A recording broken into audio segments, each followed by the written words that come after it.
Buenas noches, viajero del tiempo y del alma. Bienvenido a este espacio donde las palabras no solo cuentan historias, las susurran al oído como cuentos antes de dormir. Hoy no solo vas a escuchar una historia, vas a sentirla, porque lo que estás a punto de conocer no es un simple capítulo de la historia argentina. Es un drama real, palpitante, apasionado. Una vida que fue luz y sombra, ambición y ternura, mito y carne. Esta es la historia real y completa de Evita Perón. Antes de sumergirte en este viaje, te invito a que te suscribas al canal y le des like a este video. No solo ayudas a que sigamos compartiendo estas historias, también formas parte de una comunidad que ama recordar, entender y no olvidar. Eva Duarte no nació con corona, pero desde muy pequeña entendió algo que ni el poder político ni la nobleza podían enseñarle, que el dolor cuando no te vence, te transforma. Era el 7 de mayo de 1919. En Los Toldos, un pueblo rural perdido entre los campos infinitos de la provincia de Buenos Aires, vino al mundo una niña ilegítima. Su padre, un estanciero acomodado, tenía otra familia. Su madre, una mujer sola, criada entre prejuicios y silencios, supo que esa hija no tendría una vida fácil. Eva creció sin el derecho de llevar legalmente el apellido Duarte, sin poder llorar abiertamente en el velorio de su propio padre, porque no era parte de la familia oficial. Y sin embargo, Eva no se rindió ante la vergüenza ni ante la pobreza. Miraba el mundo con la fiereza de quien sabe que la vida, tarde o temprano, le debe algo. Fue en Junín donde la pequeña Eva empezó a soñar, con una radio, con una voz, con una luz. Lo suyo no era solo el deseo de salir del campo, era la necesidad de dejar una huella. A los 15 años, con apenas una maleta modesta y una ilusión temblorosa, se subió a un tren con destino a Buenos Aires. Hay quienes dirán que fue por amor, por impulso o por rebeldía. Tal vez fue por todo eso, o por nada. Pero en esa decisión temeraria, sin despedidas rimbombantes ni promesas de retorno, Eva dejó atrás la infancia y se lanzó de lleno a su destino. Buenos Aires era entonces una ciudad de contradicciones, luces brillantes para unos pocos y rincones oscuros para el resto. El cine, la radio, el teatro. Eran templos sagrados donde solo entraban los elegidos. Eva, todavía sin apellido reconocido, todavía sin padrinos ni fortuna, se abrió paso como actriz en radioteatros de bajo presupuesto. Su voz intensa y grave empezaba a notarse. Sus personajes, mujeres sufridas, madres valientes, esposas abandonadas, eran un reflejo sin saberlo de su propia vida. Pero no era la fama lo que Eva perseguía. Era el poder de contar historias, de hacer sentir, de mover el alma. Y en algún rincón de esa ciudad desigual, ella misma comenzó a entender el poder del discurso, la fuerza de la palabra, el arma del carisma. Fue en 1944, tras un devastador terremoto en San Juan, que su destino cambió para siempre. Participando en un acto benéfico, conoció a un coronel del ejército, de presencia sobria y voz grave, Juan Domingo Perón. Lo que siguió no fue solo un romance, fue la unión de dos ambiciones, dos dolores, dos formas de ver al pueblo y de usar el poder. Ese encuentro sería el principio de una transformación histórica y también de una revolución emocional. Desde aquel primer cruce de miradas entre bastidores y discursos, Eva Duarte y Juan Perón comenzaron a construir no solo una relación sentimental, sino una maquinaria política, simbólica, casi mística. Evita no era aún la banderada de los humildes, era simplemente esa actriz que acompañaba al coronel con pretensiones presidenciales. Y en una Argentina marcada por la rigidez de las clases sociales, eso era casi un insulto. La alta sociedad la despreciaba. Los militares la veían como un estorbo. Los periódicos la acusaban de oportunista. Pero ella, lejos de esconderse, se volvió aún más visible. Eva no pedía permiso, irrumpía, y lo hacía con la misma convicción que una niña ilegítima entrando a un funeral que no le pertenece. En 1945, el pueblo argentino vivió una de las jornadas más intensas de su historia. El 17 de octubre. Ese día, miles de trabajadores se volcaron a las calles para exigir la liberación de Perón, arrestado por sus propios camaradas del ejército. Mientras la oligarquía temblaba, Evita actuaba. Desde la radio y los sindicatos movilizaba a las masas. Desde su silencio aparente, tejía hilos invisibles que unían la política con la pasión popular. Fue ese día cuando el país supo que no se trataba solo de un militar con carisma, sino de un fenómeno llamado peronismo, y junto a él, de una mujer que ya no sería más actriz de radioteatro, sino protagonista del escenario nacional. En 1946, Perón fue elegido presidente de la nación, y Eva, por decisión propia, no se convirtió en primera dama de protocolo. Se convirtió en algo mucho más temido: la voz femenina del poder. Era joven, apenas tenía 27 años, pero hablaba como quien ha vivido 100 años de injusticia. Mientras otros hacían política desde los salones dorados de la Casa Rosada, ella lo hacía desde los pasillos de los hospitales, las villas miserias, las fábricas, las estaciones de tren. Visitaba a huérfanos, abrazaba a obreros, organizaba donaciones, inauguraba hospitales. La Fundación Eva Perón, creada bajo su impulso, repartía camas, medicamentos, juguetes, máquinas de coser, casas, becas. Lo que muchos consideraban populismo, otros lo sentían como redención. Eva no hablaba de los pobres, hablaba con ellos. Y eso, en un país que estaba aprendiendo a mirarse en el espejo, era algo profundamente transformador. Pero Evita no solo repartía caridad, también repartía verdades incómodas. Desde sus discursos apasionados, no temía señalar a la oligarquía parasitaria, ni hablar de los enemigos del pueblo. Su tono era a veces combativo, casi incendiario. No pretendía ser neutral, pretendía ser leal. Y esa lealtad no era a su esposo, ni al poder. Era a los descamisados, a los que como ella habían nacido sin apellidos ilustres, sin cuna dorada, sin derecho a entrar por la puerta principal.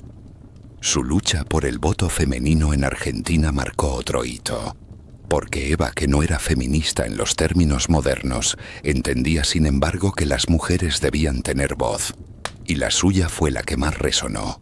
En 1947, Argentina aprobó finalmente el sufragio femenino, no por concesión, sino por conquista, y la mujer que lo impulsó lo celebró no desde la comodidad del privilegio, sino con lágrimas que venían de muy lejos, desde aquel pueblo polvoriento llamado Los Toldos. A medida que su figura crecía, también crecían los mitos. Algunos la veían como una santa, otros como una bruja peligrosa. Su ropa elegante contrastaba con su origen humilde. Sus discursos apasionados dividían a un país que ya no podía ignorarla. Era amada hasta el delirio y odiada con la misma intensidad. Y sin embargo, detrás de la figura pública, empezaba a gestarse otra historia, más íntima, más frágil, más silenciosa. Una historia que no se contaba por radio, ni en los balcones, ni en las plazas. Una historia que empezaba con un dolor físico y con una sombra que no tardaría en crecer. Esa sombra tenía nombre: cáncer de útero. Eva apenas tenía poco más de 30 años cuando comenzó a notar los primeros síntomas. Pero fiel a su estilo, no se detuvo. Para 1950, Eva ya no era solo una figura política o un símbolo de la justicia social. Se había convertido en un cuerpo atravesado por el dolor y una voluntad que no sabía rendirse. Tras 5 años en el poder, su presencia era inseparable del gobierno de Perón. Ella no solo acompañaba, decidía, ejecutaba, intervenía. Mantenía reuniones con embajadores, presidía actos oficiales, manejaba con mano firme la Fundación Eva Perón y tejía redes de poder con una agudeza que ni sus peores enemigos podían negar. Pero su cuerpo, al que siempre había tratado como un vehículo de acción, empezaba a colapsar. En 1950 comenzó a sufrir desmayos, dolores abdominales constantes, fiebre, pérdida de peso. Aún así, ocultaba todo con maquillaje, con vestidos ajustados y peinados imponentes. No quería dar señales de debilidad. Solo quienes estaban muy cerca, su círculo más íntimo, algunos médicos de confianza y Perón, sabían que la enfermedad avanzaba como un enemigo invisible.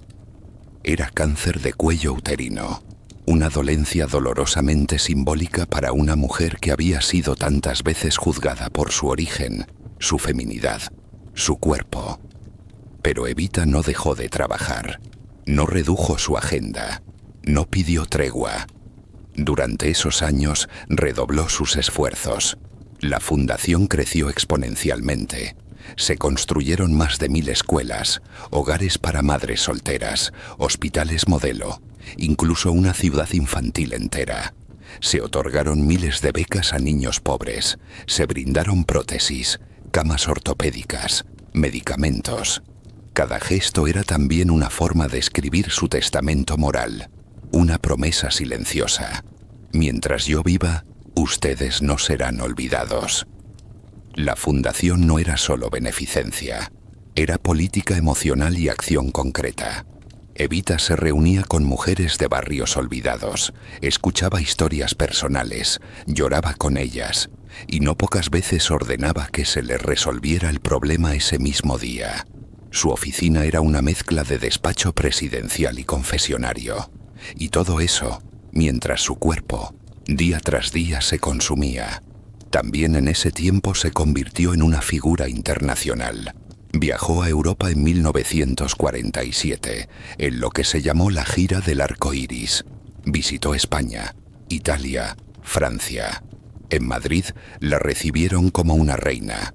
En Roma fue recibida por el Papa Pío XII. A pesar de su origen humilde y el desprecio que muchas élites europeas sentían por el peronismo, Eva fascinaba. No hablaba como una diplomática, hablaba como una mujer del pueblo que entendía el sufrimiento. Se vestía con lujo, sí, pero con un discurso que sacudía corazones. Esa contradicción, lujo y humildad, firmeza y dulzura, era parte del hechizo de Evita. Pero la enfermedad avanzaba. En 1951, Eva ya casi no podía mantenerse en pie durante mucho tiempo. Aún así, ese año fue decisivo. Ella fue la voz principal en la campaña de reelección de Perón. Era la que movilizaba, la que inspiraba. Daba discursos que ardían como fuego en el alma de los trabajadores. En el famoso acto del 22 de agosto, cuando el pueblo le pidió que fuera vicepresidenta, se la veía pálida, sostenida por Perón en momentos, con una sonrisa que intentaba ocultar el sufrimiento. Pocos sabían que tras bambalinas se desplomaba, que necesitaba inyecciones para poder caminar, que ya no comía con normalidad, que se le caía el cabello. Ella sabía que estaba muriendo, y por eso su intensidad creció, como si tuviera que dejar todo listo antes de irse. Pidió que le construyeran un monumento al descamisado, de más de 100 metros de altura. Ordenó acelerar obras, firmó decretos, impulsó la creación del Partido Peronista Femenino, el primero en permitir la participación activa de miles de mujeres argentinas en política. Seleccionó personalmente a las primeras candidatas mujeres al Congreso. No había tiempo que perder. Cuando finalmente renunció a la vicepresidencia, lo hizo con una frase que todavía estremece. Renuncio al honor inmenso de ser vicepresidenta, pero no renuncio a mi puesto de lucha. Porque para ella el poder no era un lujo, era una trinchera, una forma de defender a los suyos. En los últimos meses, Eva apenas dormía. Pasaba sus noches entre papeles, informes, visitas breves, entrevistas. Su cama se convirtió en escritorio, su habitación en centro de operaciones. Fue operada en secreto en el hospital de Avellaneda.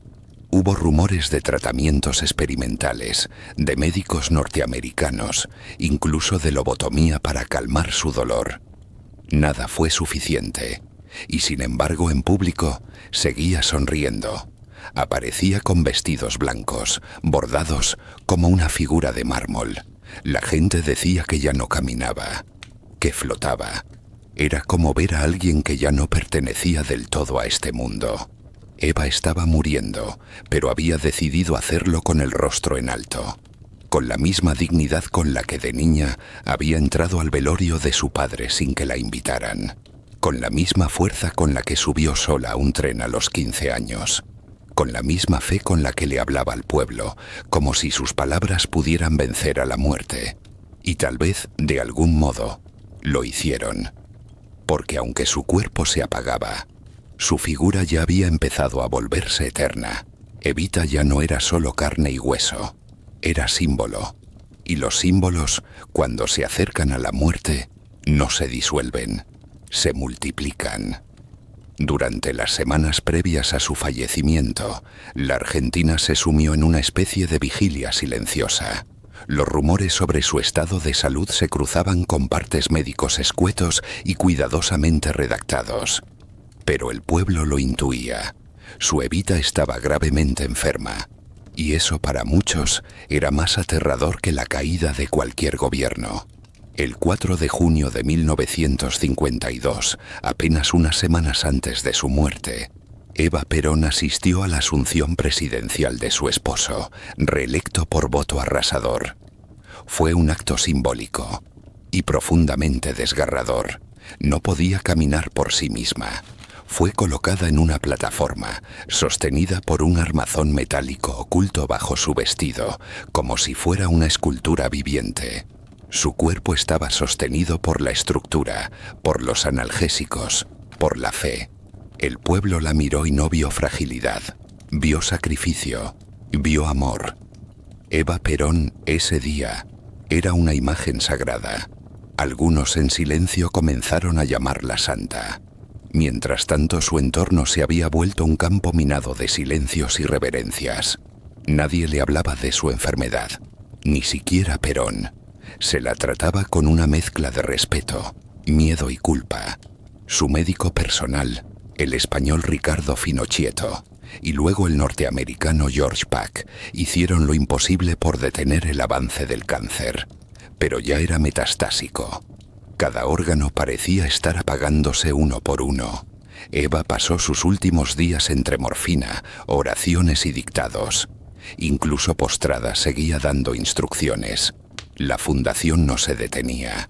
Los niños seguían recibiendo regalos. Las obras seguían levantándose. Era como si su alma se negara a irse sin dejarlo todo en orden. «Quiero morir de pie», decía. Y no era una metáfora. Era una decisión, una forma de vivir incluso la muerte con dignidad feroz. Su hermana, Elisa Duarte, dejó escrito que Eva dormía con un rosario entre las manos y una fotografía de Perón bajo la almohada, que rezaba, sí, pero que también pedía, entre murmullos, que la recordaran no por lo que hizo, sino por lo que soñó. Y mientras tanto en las calles, los fieles se organizaban en cadenas de oración. Se formaban velas humanas frente a hospitales. Algunos caminaban cientos de kilómetros para pedir por ella. La gente enviaba cartas, estampitas, pañuelos. La radio transmitía programas especiales con música triste. Era como si una madre estuviera muriendo, y millones de hijos no supieran cómo detener el reloj. El país ya no era el mismo. La política seguía, sí, pero envuelta en una bruma espesa. Nadie hablaba de la sucesión, ni de reemplazos. Todos esperaban, con miedo, con esperanza, con negación. Y entonces una tarde de invierno, cuando Buenos Aires se cubría con un manto gris, cuando el reloj marcaba las 20:25, una voz temblorosa se oyó en las radios del país. Ha fallecido la señora Eva Perón, jefa espiritual de la nación. Pero lo que nadie sabía es que su muerte era apenas el principio de una historia mucho más oscura, más inquietante, más trágica. Una historia de tumbas profanadas, de cuerpos embalsamados, de conspiraciones que no descansaron ni con la muerte. Porque lo que sucedió con el cuerpo de Evita fue tan perturbador como lo que vivió en vida. Y más aún, una batalla entre la memoria y el olvido. El país lloraba, y no era una metáfora. El 27 de julio de 1952, apenas un día después del anuncio oficial, Buenos Aires amaneció detenida. Las avenidas normalmente caóticas estaban en silencio. La gente caminaba despacio, con los ojos húmedos, como si una bomba emocional hubiese estallado en el corazón del país. No había lugar que no respirara su ausencia. La radio transmitía música fúnebre.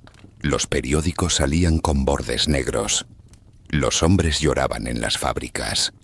Las mujeres se arrodillaban en las veredas. En los barrios más humildes, algunos pegaban su retrato en las puertas, con una cinta negra cruzando la imagen.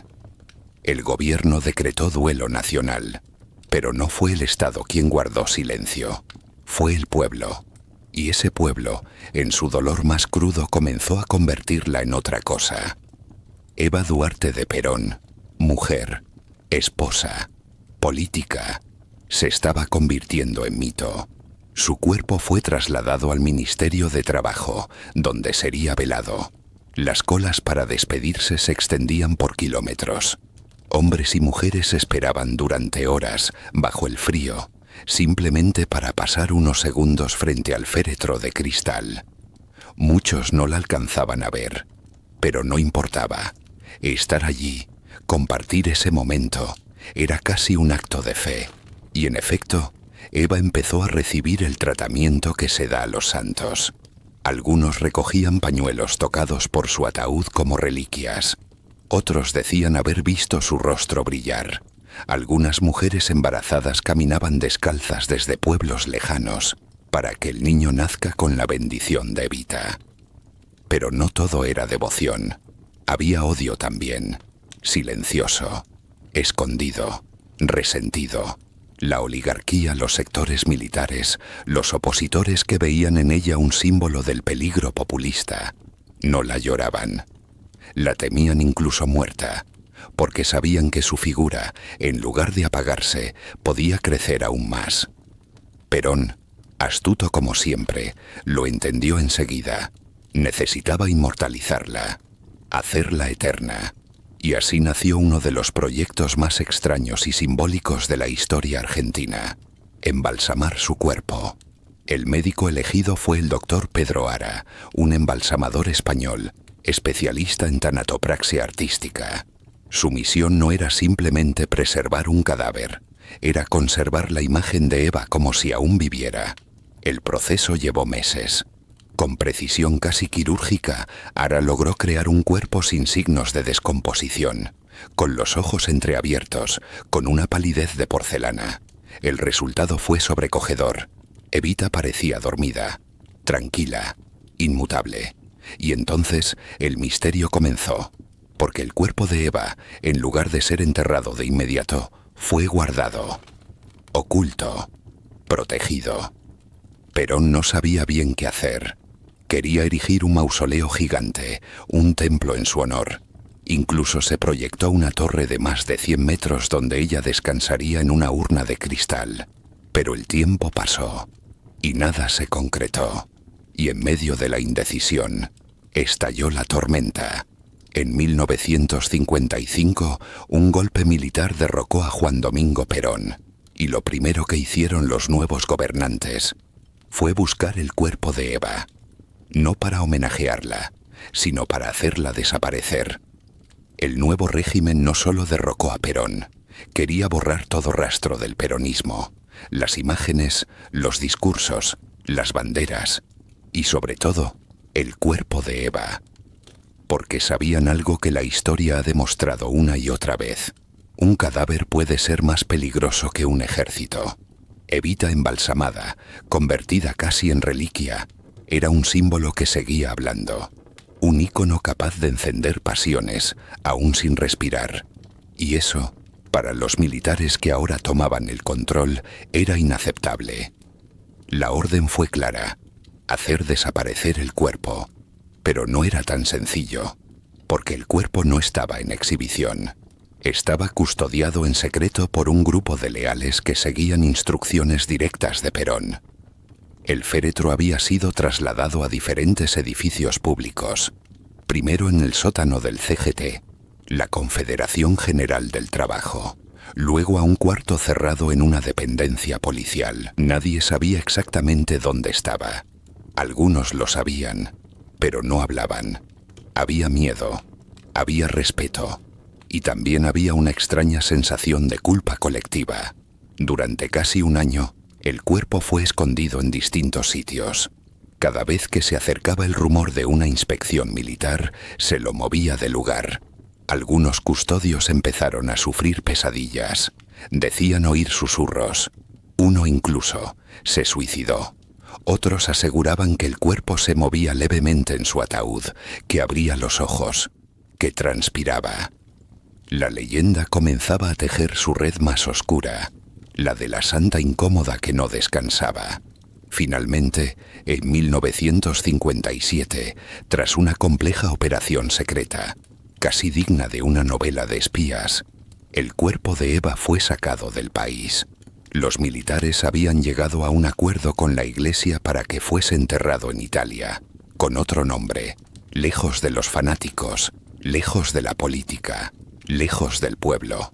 Fue sepultada bajo el nombre falso de María Maggi de Magistris en un cementerio de Milán, en un nicho común, sin flores ni placas. Solo unos pocos sabían la verdad, y allí, en ese rincón anónimo de Europa, el cuerpo de Eva descansó en el exilio. Pero su espíritu en Argentina se volvió mito, porque aunque nadie sabía con certeza dónde estaba su cadáver, su figura seguía creciendo en la imaginación popular. Surgieron poemas, canciones, estampitas. En los barrios más pobres, algunos colgaban imágenes de Evita junto a la Virgen de Luján. Las mujeres que llevaban su nombre lo pronunciaban con orgullo. En las noches de luna llena, en ciertas esquinas de Buenos Aires, se contaban historias de apariciones. Evita ya no era Evita, era una presencia, y mientras su cuerpo permanecía en silencio, enterrado bajo otro nombre, Perón vivía su propio exilio en España, rodeado de leales, sí, pero también de fantasmas. Y el más persistente era el de ella. Pasaron 16 años, 16 largos años en los que el cuerpo de Eva Perón permaneció escondido, negado, exiliado, profanado por el olvido impuesto. Pero en la memoria popular, Eva nunca se fue. Fue evocada en canciones clandestinas, en murales anónimos, en cartas que las abuelas guardaban como amuletos. Su rostro seguía apareciendo en las paredes agrietadas de los barrios pobres, como si la tierra misma se negara a enterrarla. En 1971, el general Lanús, presidente de facto en un país nuevamente desgarrado, negoció con Perón, todavía exiliado en Madrid, la devolución del cuerpo. Fue una entrega silenciosa, pactada en secreto. Cuando finalmente llegó a la residencia de Puerta de Hierro, donde vivía Perón, el ataúd fue abierto ante él. Dicen que Perón se quedó varios minutos mirándola, en silencio, sin lágrimas, sin palabras, solo con esa mirada que tienen los hombres que han perdido mucho, pero que aún no saben cuánto. El cuerpo estaba intacto, perfectamente embalsamado, como si el tiempo no se hubiese atrevido a tocarla. Allí, en España, Evita vivió en una habitación especial, rodeada de flores y fotografías. Isabel Martínez, la nueva esposa de Perón, la cuidaba con devoción. Algunos aseguran que encendía velas junto a ella. ¿A quién le hablaba? Que le pedía consejo. La muerte no había podido apagar su influencia. Al contrario, la multiplicó. En 1974, tras la muerte de Perón, Isabel, ya presidenta de la nación, ordenó repatriar el cuerpo a la Argentina. Finalmente, Eva volvió. Su ataúd fue colocado junto al de Juan Domingo Perón por un breve tiempo, en un gesto simbólico y profundamente emotivo. Pero poco después, el miedo volvió a niblar más fuerte. Las amenazas, el riesgo de profanaciones, el odio que nunca desapareció del todo, obligaron a que su cuerpo fuera trasladado a un lugar más seguro. Hoy, Eva Duarte de Perón descansa en la bóveda de la familia Duarte, en el cementerio de la Recoleta, a más de 5 metros bajo tierra, tras varias capas de acero y mármol bajo llave, custodiada no solo por el cemento, sino por el peso de una historia imposible de enterrar. Pero la pregunta es inevitable. ¿Puede una mujer como Eva descansar realmente? ¿Puede alguien que fue tan amada y tan odiada, tan humana y tan mito, reducirse al silencio de una tumba? Evita no fue solo una mujer del pueblo, fue el reflejo más extremo de una Argentina partida entre la esperanza y el resentimiento. Fue pasión, furia, ternura, ambición, sacrificio. Fue quizás el último suspiro de una política que hablaba con el corazón en la mano y no desde una hoja de cálculo. Y esa es la razón por la que, hoy más que nunca, todavía se la recuerda. Porque Eva no se apagó, se multiplicó en los sueños de quienes aún creen que el poder puede ser ternura, en la rabia de quienes no aceptan la injusticia como destino, y en la memoria de un pueblo que aunque intente olvidarla, no puede. Si esta historia te emocionó, si sentiste que conociste algo más profundo que una biografía, te invito a que nos ayudes a seguir contando historias como esta. Suscríbete al canal, deja tu like y comparte este video con quienes todavía creen que la historia está viva. Porque aquí, en este espacio de memoria, de susurros y de sueños, Eva vive y no está sola. Hasta la próxima historia.